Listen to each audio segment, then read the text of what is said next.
Seguire ambulância, Magal. Seguire ambulância. Não quer fato. Seguire ambulância. Seguire ambulância. Ukraine की दारुल-हुकूमत Kyiv और उसके नवाही शहरों पर गुज़िश्ता रोज़ होने वाले रूसी मिसाइल हमलों के बाद कीव और बाज़ दूसरे शहरों में खतरे के सायरन बजाए जा रहे हैं। इन सायरनों के दरमियान यूक्रेनी अवाम दहशत में ज़िंदगी गुजार रहे हैं।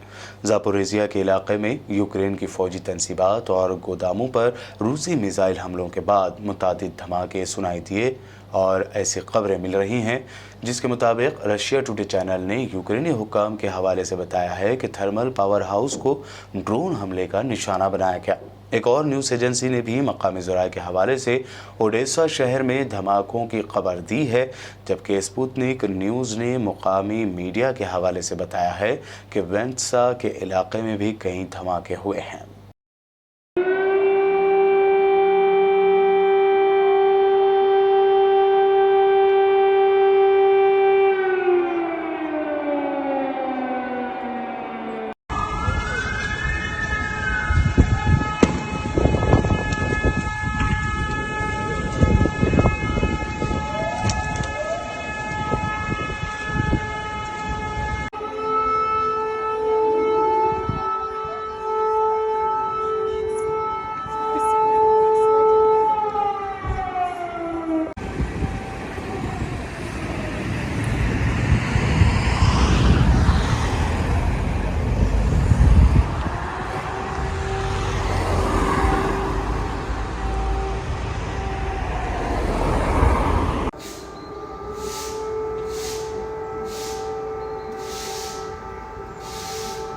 यूरोप के सबसे बड़े एटमी प्लांट ज़ापोरिज़िया को लेकर पुतिन ने मुस्बत इशारे दिए हैं। दरअसल रूस और यूक्रेन जौहरी प्लांटों के पास हमलों का एक दूसरे को इल्ज़ाम दिए जाने पर जौहरी तवानाई के बैनुल-अक़वामी इदारे IAEA के मुतहरिक होने के बाद सदर व्लादिमीर पुतिन ने बैनुल-अक़वामी इदारे के साथ ताउन का इशारा दिया है। रूसी सदर व्लादिमीर पुतिन की IAEA के सरबराह राफेल ग्रोसी को उन्होंने बताया कि वो रूसी कब्जे में लिए गए यूक्रेनी इलाके के जौहरी प्लांट के बारे में बात करने के लिए तैयार हैं। इंटरनेशनल एटॉमिक इदारे के सरबराह राफेल ग्रोसी की इससे पहले यूक्रेनी सदर व्लादिमीर ज़ेलेंस्की से भी मुलाकात हो चुकी है।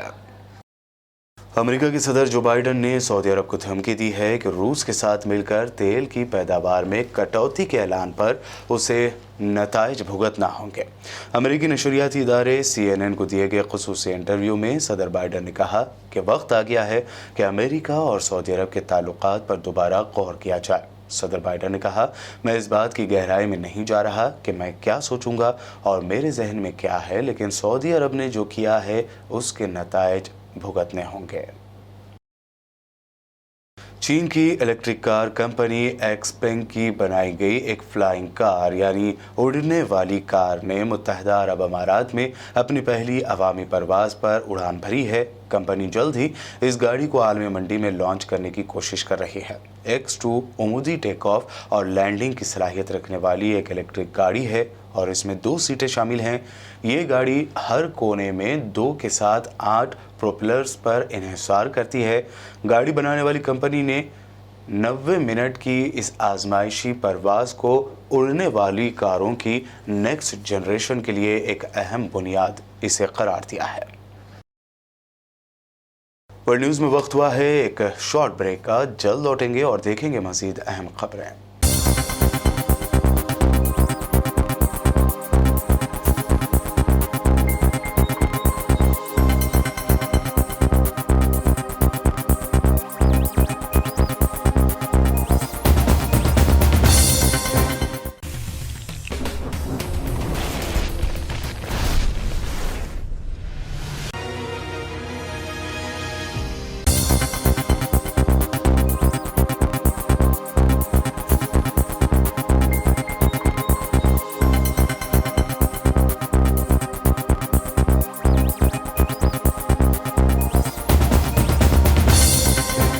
ब्रेक के बाद आइए अब देखते हैं अहम नेशनल न्यूज। साल 2016 में नोटबंदी की आईनी हैसियत को लेकर सुप्रीम कोर्ट में समाअत शुरू हो गई है। Justice S Abdul Nazeer, justice BR गोई, justice S Bopanna, justice V Ramasubramaniam और जस्टिस BV नाग रत्ना के बेंच इस मामले में समाअत कर रहे हैं। नोटबंदी की आईनी हैसियत पर सुप्रीम कोर्ट ने मरकज की मोदी हुकूमत से सवाल पूछा है। अदालत ने कहा कि क्या सुप्रीम कोर्ट को मुस्तकबिल के लिए कानून तय नहीं करना चाहिए? क्या RBI एक्ट के तहत नोटबंदी की जा सकती है? नोटबंदी के लिए अलग कानून की ज़रूरत है या नहीं? जिस तरह से नोटबंदी को अंजाम दिया गया, इस अमल के पहलुओं पर गौर करने की ज़रूरत है।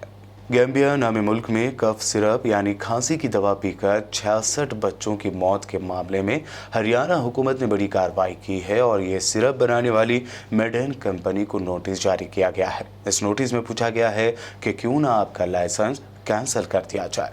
कंपनी के प्लांट में खामियां और उसूलों की खिलाफ वर्जियाँ पाई गई थीं, जिसके बाद हरियाणा FDA की जानिब से यह नोटिस भेजा गया है। इस नोटिस का जवाब देने के लिए कंपनी को 7 दिन का वक्त दिया गया है, यानी 14 अक्टूबर तक हरियाणा FDA को कंपनी की जानिब से जवाब देना होगा।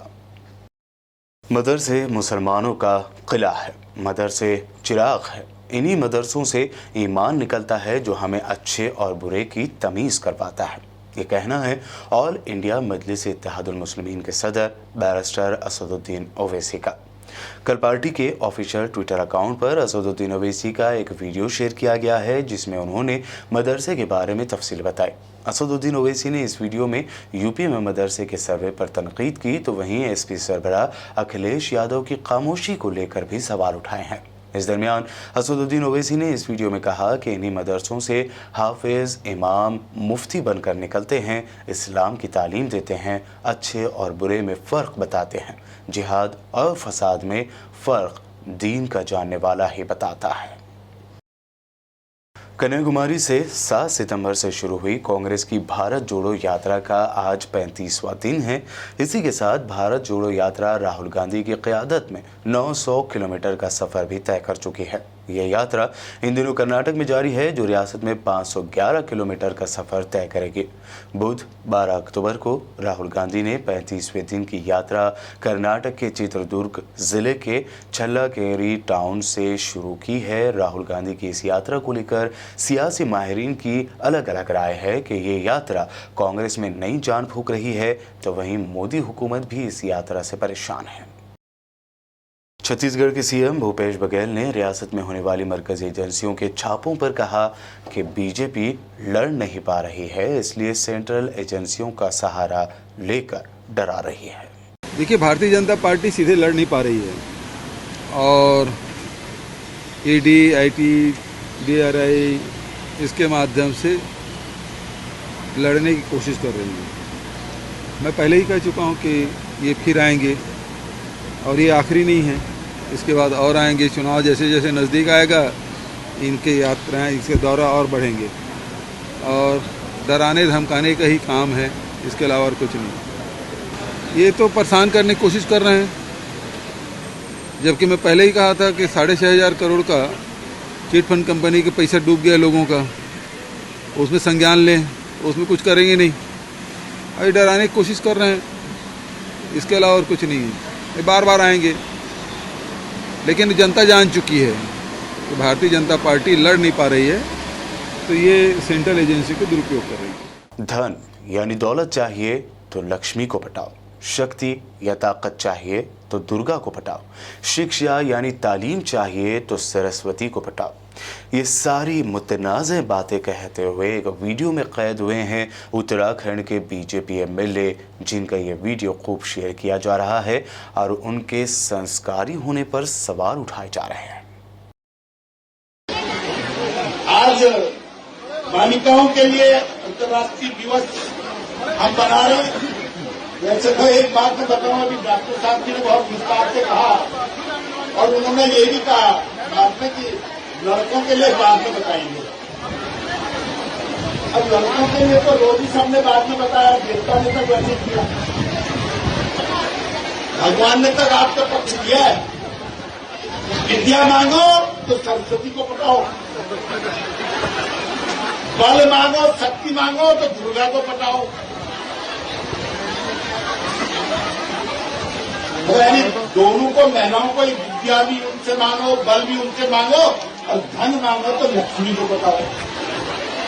आदमी के पास है क्या? एक सिद्धि है, वो पहाड़ में पड़े हुए हैं, लंबे कपड़े को पहने, ऊपर से सिर में सांप रखा हुआ है, गंगा जी और बरखा से ठंडे में घूम रहे।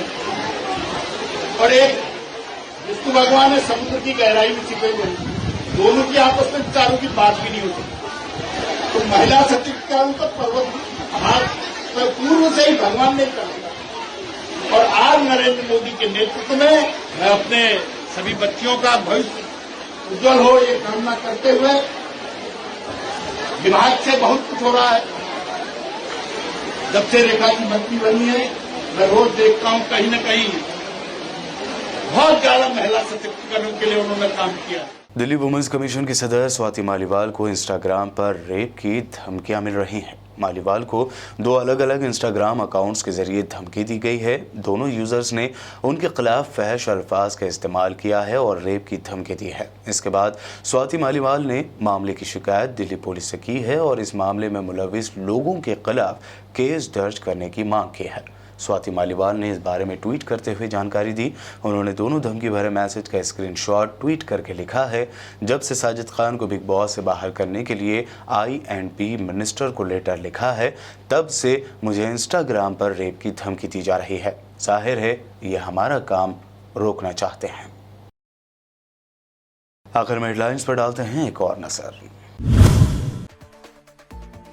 सऊदी हुकूमत का बड़ा ऐलान, ख़वातीन को दी गई बगैर महरम के उम्रा करने की इजाज़त। सऊदी वज़ीर हज व उम्रा ने उम्रा को मज़ीद डिजिटलाइज्ड करने का भी किया दावा।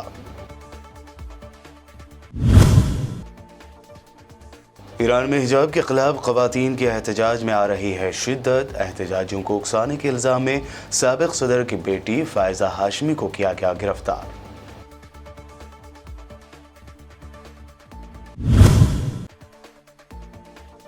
रूस के साथ मिलकर तेल प्रोडक्शन में कमी करने का सऊदी अरब का फैसला, तो अमेरिकी सदर बाइडन ने दी सऊदी हुकूमत को संगीन नताइज भुगतने की धमकी।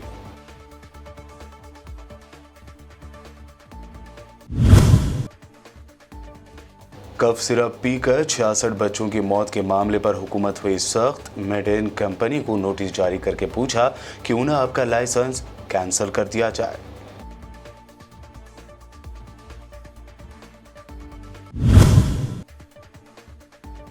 हिंदुओं की मुक़द्दस देवियों का नाम लेकर उन्हें पटाने की लड़कों को मुतनाज़ सलाह देते नजर आए बीजेपी MLA। सोशल मीडिया पर वायरल हुआ वीडियो।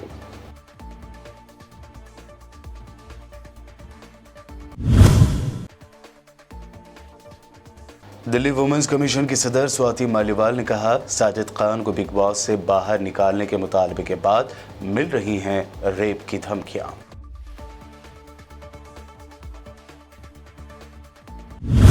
वर्ल्ड न्यूज़ में ये थी अब तक की अहम इंटरनेशनल और नेशनल न्यूज़। दिलचस्प खबरों और प्रोग्राम्स के लिए देखते रहिए BBN चैनल। BBN चैनल के व्यूअर्स के लिए एक अहम इत्तला। अब BBN चैनल का टेलीकास्ट भारत भर में हो रहा है।